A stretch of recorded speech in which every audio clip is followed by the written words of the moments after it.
I just listened to the Honorable Minister of Aviation, Festus Keyamo, SAN.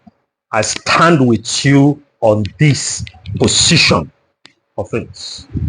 The responsibility to rebuild Nigeria is not just that of Mr. President and his team. It is a collective responsibility of every one of us. And those who know me know that I always stand for the truth. I stand with you if you're on the path of truth, and I stand against you if you've erred. But this one, the aviation sector must be cleaned. And he made a statement that in aviation, there is no room for second chance.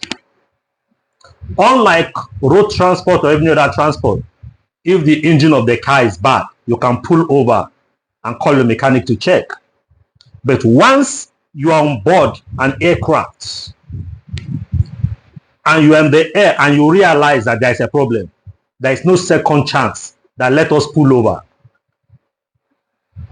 A crash, and everyone in the space of few seconds are gone.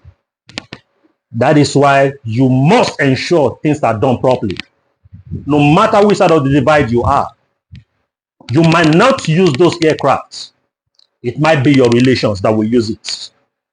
So if we insist that things are done the right way, we are one way or the other protecting the members of our families that may board those aircraft someday. Now listen to what Festus Keyamo has to say.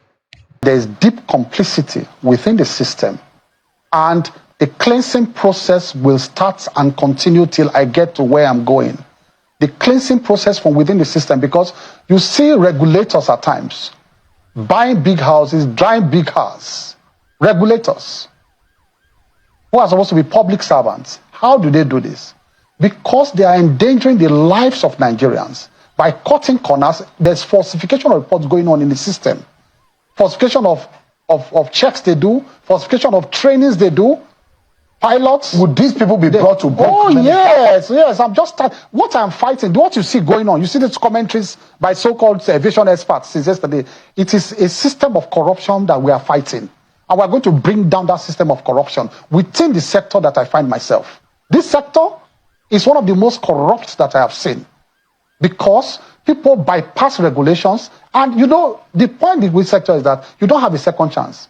It's not like a car where you are driving, say there's a problem, let me park and check. There's no park and check. Once there's a problem on air, the next thing is that everybody's gone. So there's no room for error. Now, the first thing here is that there is an established corruption in the system. The minister said so, I did not say it.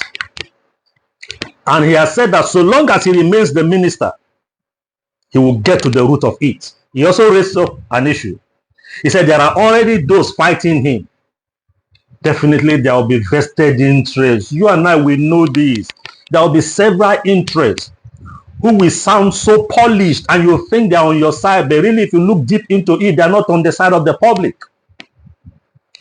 That sector must be scrutinized, it's a yes.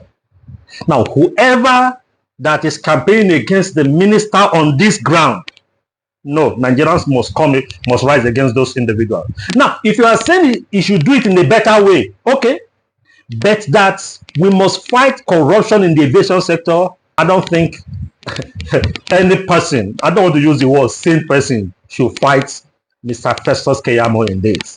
Let's give him the chance to ensure that this stable is cleaned up.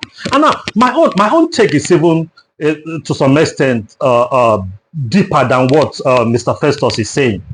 Mr. Minister, you have seen several recapitalization in the banking industry, from small bank to big banks to bigger banks, talking about Governor Soludo, Governor Sanusi, and all the rest, and this present, the one Cardoso is proposing.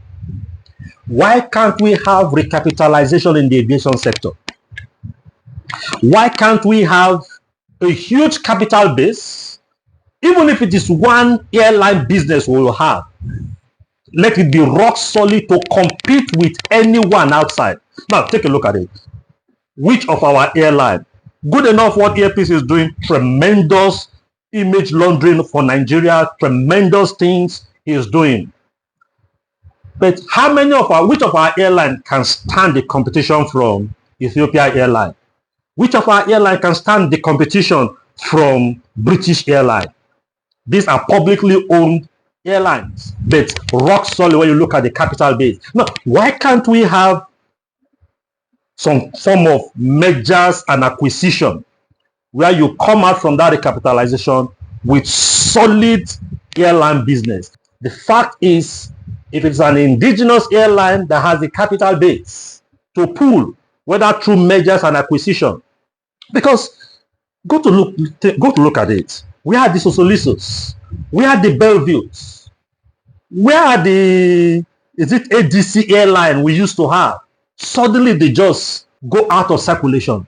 It is because I think we don't have that kind of a big, solid capital-based airline business. And I think Nigeria of today, Nigeria of tomorrow should be where we are edging towards. But it cannot be achieved until the stable is cleansed. You had the minister say that the cookbooks, the doctor reports, every time airline business doctor reports, it simply means that they are sacrificing the lives of Nigerians.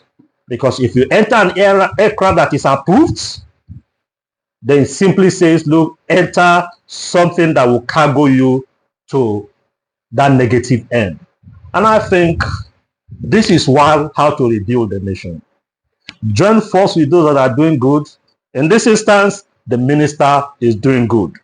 He must be commended. But in case he now does other things that are not on the side of the people, who also come out to talk about it. But for this one, Minister Festus Keyamo, you have +1 disciple. I'm on you, or I'm on your side in this particular one.